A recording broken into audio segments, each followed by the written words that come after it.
നിങ്ങൾ എപ്പോഴെങ്കിലും നിങ്ങളുടെ ചുറ്റുമുള്ള ടൗണുകളിലെ ഷോപ്പുകൾ അടഞ്ഞു കിടക്കുന്നതോ അല്ലെങ്കിൽ മാറി മാറി വരുന്നതോ ശ്രദ്ധിച്ചിട്ടുണ്ടോ? നമ്മുടെ ടൗണുകളിലൂടെ അങ്ങാടികളിലൂടെയൊക്കെ നമ്മൾ പോകുന്ന സമയത്ത് പലപ്പോഴും നമ്മൾ ബിൽഡിങ്ങുകളിൽ പുതിയ പുതിയ ഷോപ്പുകൾ ഇങ്ങനെ തുറന്നു വെച്ചിരിക്കുന്നത് കാണാം.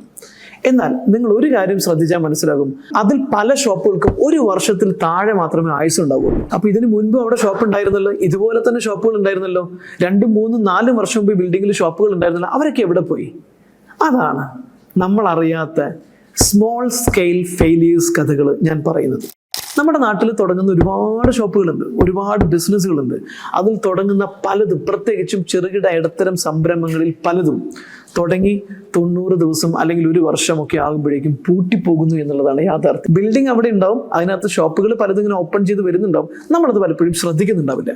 എന്നാൽ കയറി നോക്കിയാൽ മനസ്സിലാകും, തുറന്നു വെച്ചിരിക്കുന്ന ഷോപ്പുകൾ, ഒരു അങ്ങാടിയുടെ ഷോപ്പിൽ 50% 1 വർഷത്തിൽ താഴെ അല്ലെങ്കിൽ 2 വർഷത്തിൽ താഴെയുള്ള പുതിയ പുതിയ കടകളാണ്. എന്തുകൊണ്ടാണ് ഈ ബിസിനസ്സുകളെല്ലാം ഇങ്ങനെ പൂട്ടിപ്പോകുന്നത്? പ്രത്യേകിച്ചും ചെറുകിട ഇടത്തരം ബിസിനസ്സുകൾ വളരെ എളുപ്പത്തിൽ ഇങ്ങനെ പൂട്ടിപ്പോകാനുള്ള കാരണം എന്താണ്? അതാണ് നമ്മൾ ഇന്ന് ഈ വീഡിയോയിൽ ഡിസ്കസ് ചെയ്യുന്നത്. ഞാൻ കസാഖ് ബെഞ്ചാലി, ഗ്ലോബൽ ബിസിനസ് കോച്ചാണ്.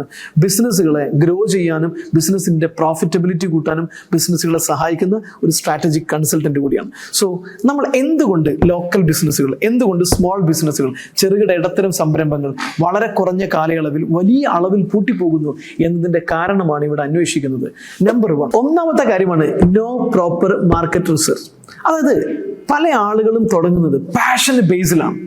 എനിക്ക് ഫുഡിൽ പാഷനുണ്ട്, എനിക്ക് മാർക്കറ്റിങ്ങിൽ പാഷനുണ്ട്, എനിക്ക് മറ്റേതെങ്കിലും കാര്യത്തിൽ പാഷനുണ്ട്. പാഷൻ പലതും ഉണ്ടാവും, പക്ഷെ നിങ്ങളുടെ പാഷന് മാർക്കറ്റിൽ ഡിമാൻഡ് ഉണ്ടോ എന്നുള്ളതാണ് ആദ്യം നിങ്ങൾ ചോദിക്കേണ്ടത്. ഇപ്പം നിങ്ങൾക്കൊരു 5 years ജ്യൂസ് കടയിൽ നിന്ന് എക്സ്പീരിയൻസ് ഉണ്ട്. സോ എനിക്ക് ജ്യൂസ് കട തുടങ്ങാം. നിങ്ങൾക്ക് തുടങ്ങാം തീർച്ചയായിട്ടും. പക്ഷെ തുടങ്ങുന്നതിന് മുമ്പ് നിങ്ങൾ തുടങ്ങാൻ പോകുന്ന സ്ഥലത്ത് ആളുകൾ ജ്യൂസ് കുടിക്കുന്ന ശീലം ഉണ്ടോ? നിങ്ങളുടെ ഷോപ്പിനെ ലാഭത്തിലാക്കാൻ ആവശ്യമായ അത്രയും പോപ്പുലേഷൻ ജ്യൂസ് കുടിക്കുന്നവരായിട്ട് അവിടെ ഉണ്ടോ? നിലവിൽ എത്ര കോമ്പറ്റീറ്റേഴ്സ് ഉണ്ട്? ഒരു 4 കോമ്പറ്റീറ്റേഴ്സ് ആ സറൗണ്ടിങ്സിൽ ഉണ്ടെങ്കിൽ 5ാമതൊരാളും കൂടെ ചെല്ലുമ്പോൾ അതെല്ലാവർക്കും കൂടെ ഷെയർ ചെയ്ത് എടുക്കാൻ നിങ്ങളുടെ കയ്യിൽ എന്താണുള്ളത്? മാത്രമല്ല, ഞാനൊരു ഷോപ്പിലേക്ക്, ബിസിനസ്സിലേക്ക് കടക്കുമ്പോൾ ഈ കസ്റ്റമേഴ്സിനെ എൻ്റെ അടുത്തേക്ക് കൂടുതൽ അട്രാക്ട് ചെയ്യാൻ ആവശ്യമായിട്ടുള്ള എന്ത് കോമ്പറ്റീറ്റീവ് എഡ്ജാണ് എൻ്റെ അടുത്തുള്ളത്? ഇത് നിങ്ങൾ ആദ്യം പരിശോധിക്കുക എന്നുള്ളത് ഇമ്പോർട്ടൻ്റ് ആണ്. അത് ഒരു ബിസിനസ് തുടങ്ങുന്നതിന് മുമ്പ് ആ മാർക്കറ്റിനെ കുറിച്ച്, നിങ്ങളുടെ പ്രൊഡക്റ്റിൻ്റെ ഡിമാൻഡിനെ കുറിച്ച്, അവരുടെ പേയിങ് കപ്പാസിറ്റിയെ കുറിച്ച്, അതോടൊപ്പം തന്നെ മാർക്കറ്റിൻ്റെ സൈസിനെ കുറിച്ച്, കോമ്പറ്റീറ്റേഴ്സിൻ്റെ അളവിനെ കുറിച്ച്, കോമ്പറ്റീറ്റീവ് എഡ്ജിനെ കുറിച്ച്, ഇതിനെക്കുറിച്ച് കൃത്യമായി പഠിക്കുക. ആവശ്യമുള്ള മാർക്കറ്റ് സൈസ് ഉണ്ട്, people are ready to pay money for your business. ഇതിനാവശ്യമുണ്ടെങ്കിൽ തുടങ്ങാം. അല്ലാത്തത് കൊണ്ടാണ് ഈ പൂട്ടിപ്പോകുന്നതിൻ്റെ പ്രധാന കാരണങ്ങൾ നടക്കുന്നത്. So this is important. Actual demand ഉണ്ടെങ്കിൽ മാത്രം തുടങ്ങുക. നിങ്ങൾക്ക് പാഷൻ ഉണ്ടെങ്കിലല്ല, നിങ്ങൾക്ക് ആഗ്രഹം ഉണ്ടെങ്കിൽ തുടങ്ങേണ്ട ഒന്നല്ല ബിസിനസ്, പൂട്ടിപ്പോകും. Number 2, poor financial planning. Very poor ആയിട്ടുള്ള ഫിനാൻഷ്യൽ പ്ലാനിങ് ആണ്. ഇപ്പം നിങ്ങളുടെ ബിസിനസ് എന്ന് പറഞ്ഞു കഴിഞ്ഞാൽ നിങ്ങൾ സ്റ്റാർട്ട് ചെയ്തു എന്നതുകൊണ്ട് ബിസിനസ് വിജയിക്കില്ല, മറിച്ച് നിങ്ങൾ എങ്ങനെ അത് പ്ലാൻ ചെയ്തു എന്നതിൻ്റെ അടിസ്ഥാനത്തിലാണ് വിജയിക്കുക. നിങ്ങൾക്ക് ബിസിനസ് തുടങ്ങാൻ ആഗ്രഹമുണ്ട്, അല്ലെങ്കിൽ ബിസിനസ് തുടങ്ങിയിട്ടുണ്ട് എന്നുകൊണ്ടൊരു ബിസിനസ് വിജയിക്കില്ല. നിങ്ങൾ തുടങ്ങുന്നതിന് മുമ്പ് എത്രത്തോളം എഫക്റ്റീവായിട്ട് അത് പ്ലാൻ ചെയ്തിട്ടുണ്ട്, അത് ഭയങ്കര ഇമ്പോർട്ടൻ്റ് ആണ്. പലപ്പോഴും ഞാൻ കണ്ടിട്ടുണ്ട് പല ബിസിനസ് പൂട്ടിപ്പോകുന്നതിൻ്റെ കാര്യം എന്താണെന്ന് ചോദിച്ചു കഴിഞ്ഞാൽ, അവർ റോങ് ആയിട്ടുള്ള പ്ലേസിൽ ഫുള്ള് ബജറ്റ് കൊണ്ടിടും. ഇപ്പോൾ ഇൻറ്റീരിയർ, അതല്ലെങ്കിൽ മാർക്കറ്റിംഗ് ആയിരം, അല്ലെങ്കിൽ വേറെ ഏതെങ്കിലും ഏരിയയിൽ അതിൻ്റെ ഇൻഫ്രാസ്ട്രക്ചർ ഡെവലപ്മെന്റിലൊക്കെ വലിയ ഫണ്ട് മുടക്കും. ഈ ഫണ്ട് പ്രൊഡക്റ്റ് ഡെവലപ്മെന്റിലേക്ക്, മാർക്കറ്റിംഗിലേക്ക്, അതുപോലെ തന്നെ സെയിൽസ് ആക്ടിവിറ്റിയിലേക്ക് ഇറക്കാൻ അപ്പോഴേക്കും ഫണ്ട് തീർന്നിട്ടുണ്ടാവും. ബിസിനസ് പൂട്ടിപ്പോകും.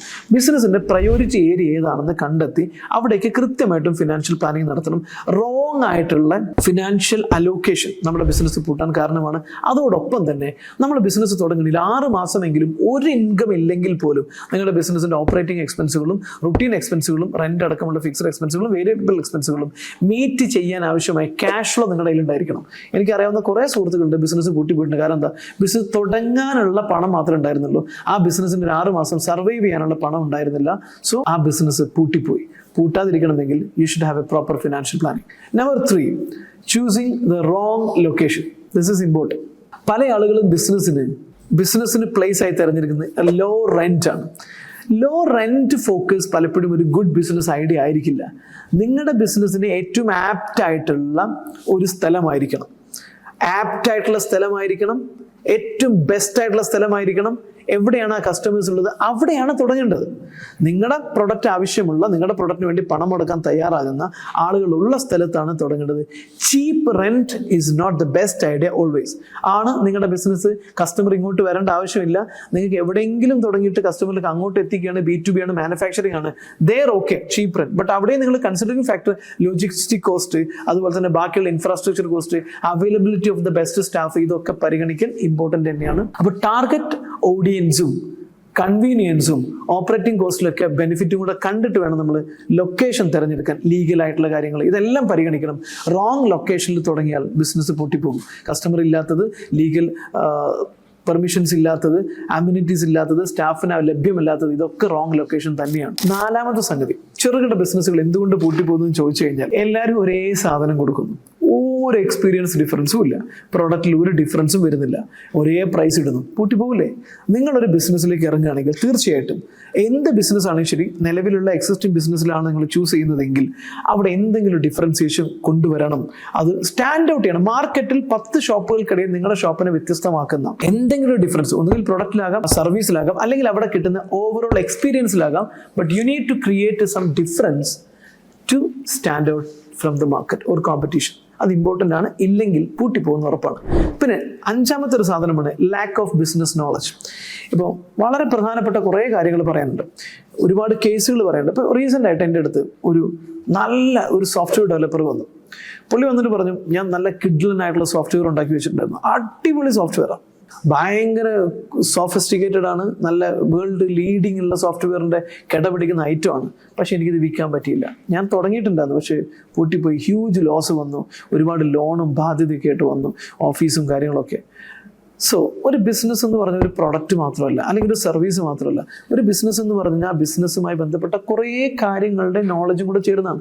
അത് വിൽക്കാൻ അറിയണം, സ്റ്റാഫിനെ മാനേജ് ചെയ്യാൻ അറിയണം, ക്യാഷ് കൈകാര്യം ചെയ്യാൻ അറിയണം, അപ്ഡേറ്റ് ആവാൻ അറിയണം, തുടങ്ങിയ മാർക്കറ്റിംഗ് ടൂൾസുകൾ, നെറ്റ്വർക്ക് ബിൽഡിംഗ് തുടങ്ങിയ ഒരുപാട് കാര്യങ്ങൾ ഒരു ബിസിനസ്സിൻ്റെ മുന്നോട്ട് പോക്കിൽ ഏറ്റവും അത്യന്താപേക്ഷികമായിട്ടുള്ള ഒരു സംഗതിയാണ്. അപ്പം നമുക്ക് എല്ലാ ബിസിനസ്സൊന്നും അറിയില്ല. അപ്പം നോളജ് ഇല്ലെങ്കിൽ പൂട്ടിപ്പോകും. നിങ്ങളുടെ ബിസിനസ്സുകാരൻ എന്ന രീതിയിൽ നിങ്ങൾ അറിഞ്ഞിരിക്കേണ്ട കുറേ നോളജ് ഉണ്ട്. നിങ്ങൾ പ്രൊഡക്റ്റ് നന്നാക്കാനുള്ള നോളജ്, കസ്റ്റമർ എങ്ങനെ കണ്ടെത്തും എന്നതിനെ കുറിച്ചുള്ള നോളജ്, സ്റ്റാഫിനെ എങ്ങനെ മാനേജ് ചെയ്യുന്നുള്ള നോളജ്, ക്യാഷ് എങ്ങനെയാണ് കൈകാര്യം ചെയ്യേണ്ടതുള്ള നോളജ്, സെയിൽസ് എങ്ങനെയാണ് നടത്തേണ്ട നോളജ്, ഇങ്ങനെയുള്ള കുറേ ബേസിക് ആയിട്ടുള്ള നോളജുകളുണ്ട്. ഇത് നിങ്ങൾ ആർജിച്ചെടുക്കണം. കാരണം ഒരു ജോലി ചെയ്യുന്നത് പോലെ അല്ല, നിങ്ങൾ എവിടെയെങ്കിലുമൊക്കെ ജോലി ചെയ്ത എക്സ്പീരിയൻസ് കൊണ്ടായിരിക്കും വരുന്നത്. ഒരു ജോലി ചെയ്യുന്ന പോലെ അല്ല ബിസിനസ്. ബിസിനസ് പറയുമ്പോൾ കുറേ ഫണ്ടമെൻ്റൽ ആയിട്ടുള്ള കുറേ സംഗതികളുണ്ട്. ഇതെല്ലാം വൃത്തിയായിട്ട് കൊണ്ടുനടക്കാൻ അറിഞ്ഞിരിക്കണം. നേരത്തെ പറഞ്ഞ പോലെ തന്നെ സ്റ്റാഫിനെ ലീഡ് ചെയ്യാൻ അറിയണം, ഫണ്ട് കൈകാര്യം ചെയ്യാൻ അറിയണം, മാർക്കറ്റ് പിടിക്കാൻ അറിയണം, നെറ്റ്വർക്ക് ഉണ്ടാക്കാൻ അറിയണം, സർവീസ് കൊടുക്കാൻ അറിയണം, പ്രൊഡക്റ്റ് കണ്ടെത്താൻ അറിയണം. ഇതെല്ലാം ഒരു ബിസിനസ്സിന് ഏറ്റവും ബേസിക് ആയിട്ടുള്ള നോളജാണ്. ഇത് ഏതും അറിയില്ലെങ്കിലും, ഇതിൽ ഏതെങ്കിലും ഒന്നും അറിയില്ലെങ്കിലും നമ്മുടെ ബിസിനസ് പൊട്ടിപ്പോകാനുള്ള സാധ്യത കൂടുതലാണ്. So you have to acquire knowledge. അപ്പോൾ അങ്ങനെയുള്ള നോളജ് അക്വസിഷൻ പ്രോഗ്രാമുകൾ ഞങ്ങൾ ചെയ്യുന്നുണ്ട്. 6 മാസത്തെ പ്രോഗ്രാമുകൾ അല്ലെങ്കിൽ 1 വർഷത്തെ പ്രോഗ്രാമുകളൊക്കെ ആയിട്ട് ബിസിനസ്സുകാരനൊരു എങ്ങനെ ഒരു എഫക്റ്റീവ് ആയിട്ടുള്ള ഫൗണ്ടർ ആകാം എന്ന കോഴ്സുകളൊക്കെ ഞങ്ങൾ റൺ ചെയ്യുന്നുണ്ട്. നിങ്ങൾക്ക് അതിലൊക്കെ എന്തെങ്കിലും ഷോർട്ടേജ് ഉണ്ടെന്നുണ്ടെങ്കിൽ ഞങ്ങളെ കോൺടാക്ട് ചെയ്യുന്നത് സെയിൽസ്, മാർക്കറ്റിംഗ്, HR തുടങ്ങി ഒരു ബിസിനസ്സിൻ്റെ ഏറ്റവും സെറ്റ് കാര്യങ്ങൾ എങ്ങനെ ഹൈലി എഫക്റ്റീവായിട്ട് കൊണ്ട് നടക്കാം എന്നുള്ളത് നമ്മൾ പഠിപ്പിക്കുന്ന പല കോഴ്സുകളും നമുക്ക് അവൈലബിൾ ആണ്. ഇനിയാണ് 6ാമത്തെ സംഗതിയാണ് emotional decision making. Emotional decision making പലപ്പോഴും ബിസിനസ്സിനെ നശിപ്പിക്കുന്ന ഒരു ഘടകമാണ്. കാരണം ഒരു ബിസിനസ്സിൽ ഡിസിഷൻ എടുക്കേണ്ടത് ഡാറ്റയുടെ ബേസിലാണ്. ഒരു സ്റ്റാഫിനെ പുറത്താക്കുക, ഒരു കസ്റ്റമറെ അക്വയർ ചെയ്യുക, അല്ലെങ്കിൽ ഒരു പ്രൊഡക്റ്റ് ലോഞ്ച് ചെയ്യുക, ഇതൊക്കെ നമ്മൾ ആഗ്രഹത്തിൻ്റെയും സന്തോഷത്തിൻ്റെയും പുറത്തല്ല, ഡാറ്റയുടെ ബേസിലാണ്. ഇപ്പോൾ ഉദാഹരണം പറഞ്ഞു കഴിഞ്ഞാൽ പലപ്പോഴും ഞാൻ കേട്ടിട്ടുണ്ട്, പല ആളുകളും നിങ്ങൾ ബിസിനസ് തുടങ്ങി, ബിസിനസ് ഷോപ്പ് അവിടെ എന്ത് ചെയ്തിട്ടുണ്ട്, തുടങ്ങിയിട്ടുണ്ട്, കച്ചവടം കുറവാണ്, നല്ല പ്രശ്നമുണ്ട്, പക്ഷേ ഫാമിലി അത് ക്ലോസ് ചെയ്യാൻ സമ്മതിക്കുന്നില്ല. എന്താ? ഫാമിലിക്ക് ചീത്തപ്പേരാവത്രേ ആ ഷോപ്പ് അവിടെ ഇങ്ങനെ അടച്ചിടുന്നത്. കാരണം തുടങ്ങിയത് നഷ്ടപ്പെട്ടു, നമ്മൾ പരാജയപ്പെട്ടു എന്ന് നാട്ടുകാരെ അറിയിക്കുന്നതിന് തുല്യമാണ് ഷോപ്പ് അടയ്ക്കുന്നുള്ള. ഇതൊരു ഇമോഷണൽ ഫാക്ടറാണ്. ആക്ച്വലി എന്താണ്, ആ ഷോപ്പ് നിങ്ങൾക്ക് വയബിൾ അല്ല, അത് നഷ്ടമാണ് ഉണ്ടാക്കുന്നതെങ്കിൽ അത് സ്റ്റോപ്പ് ചെയ്യാൻ പറ്റണം. Do not take an emotion into business. ബിസിനസ്സിൽ ഇമോഷൻ അല്ല വർക്ക് ചെയ്യേണ്ടത്, ഡാറ്റയാണ്. അതോടൊപ്പം തന്നെ 7ാമത്തെ പ്രോബ്ലം എന്താണെന്ന് ചോദിച്ചു കഴിഞ്ഞാൽ നോട്ട് അഡാപ്റ്റിംഗ് ടു ചേഞ്ച്. ഒരു ബിസിനസ് തുടങ്ങി നല്ല രീതിയിൽ പോകുന്നുണ്ട്, പക്ഷേ ഇമ്മീഡിയറ്റ്ലി പെട്ടെന്ന് മാർക്കറ്റിൽ ഒരു ചേഞ്ച് വന്നു. ആ ചേഞ്ചിനെ നിങ്ങൾ ഇമ്മീഡിയറ്റ് ആയിട്ട് അഡ്രസ്സ് ചെയ്തില്ലെങ്കിൽ, ചേഞ്ചിനനുസരിച്ച് അഡാപ്റ്റ് ചെയ്തില്ലെങ്കിൽ നിങ്ങൾ പൊട്ടിപ്പോകും. ഇപ്പോൾ എൻ്റെ ഒരു സുഹൃത്ത് ട്രാവൽ ഇൻഡസ്ട്രിയാണ് ചെയ്തുകൊണ്ടിരുന്നത്, കച്ചവടം ഒന്നും ഉണ്ടായിരുന്നില്ല, ട്രാവൽ എവിടേക്കും ആളുകൾ ട്രാവൽ ചെയ്യുന്നില്ല, ആളുകളൊക്കെ കോവിഡ് നഷ്ടം വരുത്തി, ഇങ്ങനെ പാക്കേജുകളിൽ ഒന്നുമില്ല എന്ന് പറഞ്ഞുകൊണ്ടിരിക്കുക എൻ്റെ സുഹൃത്താണ് പുള്ളി വളരെ പെട്ടെന്ന് കോവിഡ് കാലഘട്ടത്തിൽ നല്ല പൈസ ഉണ്ടാക്കി. എങ്ങനെയെന്ന് ചോദിച്ചു കഴിഞ്ഞാൽ, ഇവിടെയുള്ള ആളുകൾ പലരും ഗൾഫിൽ പോകുന്നുണ്ടായിരുന്നു, ദുബായ് പോകുന്നുണ്ടായിരുന്നു, അതുപോലെ തന്നെ സൗദി പോകുന്നുണ്ടായിരുന്നു. ഈ സ്ഥലങ്ങളിലേക്കുള്ള യാത്രകളൊക്കെ ഡയറക്റ്റ് ഇന്ത്യയിൽ നിന്ന് പോകാനുള്ള പെർമിഷൻ ഉണ്ടായിരുന്നില്ല. ദുബായിൽ പോയി ക്വാറന്റൈനിൽ നിന്ന്, മാലദ്വീപ്സിൽ പോയി ക്വാറന്റൈനിൽ നിന്ന്, നേപ്പാളിൽ പോയി ക്വാറന്റൈനിൽ നിന്നതിന് ശേഷം മാത്രമേ പോകാൻ പാടുള്ളൂ. സോ ഇയാളുടെ പരിപാടി എന്താണെന്ന് ചോദിച്ചാൽ, ഈ കാലയളവിൽ ഈ ക്വാറന്റൈൻ പാക്കേജുകൾ റൺ ചെയ്യലായിരുന്നു.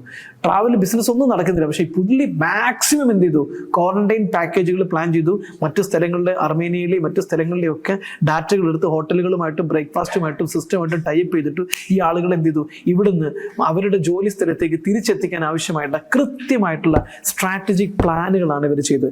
അതിലൂടെ എന്ത് ചെയ്യാൻ പറ്റി, വളരെ മികച്ച രീതിയിൽ ബിസിനസ് പിടിച്ചെടുക്കാൻ പറ്റി, നല്ല രീതിയിൽ ഗ്രോത്ത് ഉണ്ടാക്കാൻ പറ്റി. അപ്പോൾ മാർക്കറ്റിൽ പല ചേഞ്ചുകൾ വരും. ഈ സമയത്ത് വേഗം ആ ചേഞ്ചിനെ അഡോപ്റ്റ് ചെയ്യുക, ചേഞ്ചിലേക്ക് പുതിയ രീതിയിൽ മാറ്റങ്ങൾ കൊണ്ടുവരിക എന്നുള്ളത് ഇമ്പോർട്ടൻ്റ് ആണ്. ഈ 7 കാര്യങ്ങളും നിങ്ങൾ ചെയ്യുന്നില്ലെങ്കിൽ, ഈ 7 കാരണങ്ങൾ കൊണ്ടാണ് പല സ്മോൾ സ്കെയിൽ ബിസിനസ്സുകളും പൂട്ടിപ്പോകുന്നതിൻ്റെ മേജർ ആയിട്ടുള്ള റീസൺ എന്ന് പറയുന്നത് ഇത്തരത്തിലുള്ള മാറ്റങ്ങൾക്ക് വിധേയമാകാതിരിക്കോ, കൃത്യമായ പഠനങ്ങളില്ലാത്തത് കൊണ്ടോ, കഴിവില്ലാത്തത് കൊണ്ടോ, കോമ്പറ്റീറ്റീവ് എഡ്ജ് ഇല്ലാത്തത് കൊണ്ടാണ്. ഈ പ്രശ്നങ്ങൾ ഒഴിവാക്കി കഴിഞ്ഞാൽ നിങ്ങൾക്ക് ബിസിനസ് വിജയിക്കാൻ കഴിയും. ഞാൻ ഖസാക്ക് പഞ്ചാലി, ഗ്ലോബൽ ബിസിനസ് കോച്ചാണ്. നിങ്ങളുടെ ബിസിനസ് വിജയിക്കണം എന്ന് ആഗ്രഹമുണ്ട്. നിങ്ങളുടെ സ്റ്റാഫ് മാനേജ്മെന്റ് പ്രശ്നമാണ്, സോഫ്റ്റ്വെയർ ഇല്ല, സിസ്റ്റം ഇല്ല, നിങ്ങളില്ലെങ്കിൽ നിങ്ങളുടെ ബിസിനസ് പൂട്ടിപ്പോകുന്ന അവസ്ഥയുണ്ട്. 6 മാസം ബിസിനസ്സിൽ നിന്ന് മാറി നിൽക്കാൻ പോലും കഴിയാത്ത സാഹചര്യമാണ്. അസുഖം വന്ന് കടന്നാൽ പോലും അത് ബിസിനസ്സിനെ ബാധിക്കുന്നുണ്ടെങ്കിൽ നിങ്ങളുടെ ബിസിനസ് ഒരു ക്രിട്ടിക്കൽ സോണിലാണ്. നിങ്ങളില്ലാത്ത നിങ്ങളുടെ ബിസിനസ് നല്ല ടീമിനെ വെച്ച്, എഫക്റ്റീവായ സിസ്റ്റം വെച്ച് വളരെ വലിയ രീതിയിലേക്ക് 10 കോടി 100 കോടിയിലേക്കും 500 കോടിയിലേക്ക് കൊണ്ടുപോകണമെന്ന് ആഗ്രഹം ഉണ്ടെങ്കിൽ അതിന് കൃത്യമായിട്ടുള്ള കൺസൾട്ടിങ് വേണം. നിങ്ങളുടെ ബിസിനസ്സിന് ഏറ്റവും കോസ്റ്റ് എഫക്റ്റീവ് ആയിട്ടുള്ള കൺസൾട്ടിംഗ് ആണ് നിങ്ങൾ പ്രിഫർ ചെയ്യുന്നതെങ്കിൽ ബനാക് ബിസിനസ് സൊല്യൂഷൻ എന്ന് പറയുന്ന കേരളത്തിൽ തന്നെ ലീഡിംഗ് ആയിട്ടുള്ള കൺസൾട്ടിംഗ് ഫേമായ ഞങ്ങളുടെ ഈ താഴെ കാണുന്ന നമ്പറിൽ കോൺടാക്ട് ചെയ്താൽ മതി. ഞങ്ങളുടെ എക്സ്പെർട്ട് കൺസൾട്ടൻസിയിലൂടെ നിങ്ങളുടെ ബിസിനസിന്റെ പ്രോഫിറ്റബിലിറ്റി, സിസ്റ്റം ബിൽഡിംഗ് എല്ലാം നിങ്ങൾക്ക് സാധിപ്പിച്ചു തരാൻ കഴിയും. ഞാൻ Khasak Panchali, global business coach. Thank you so much.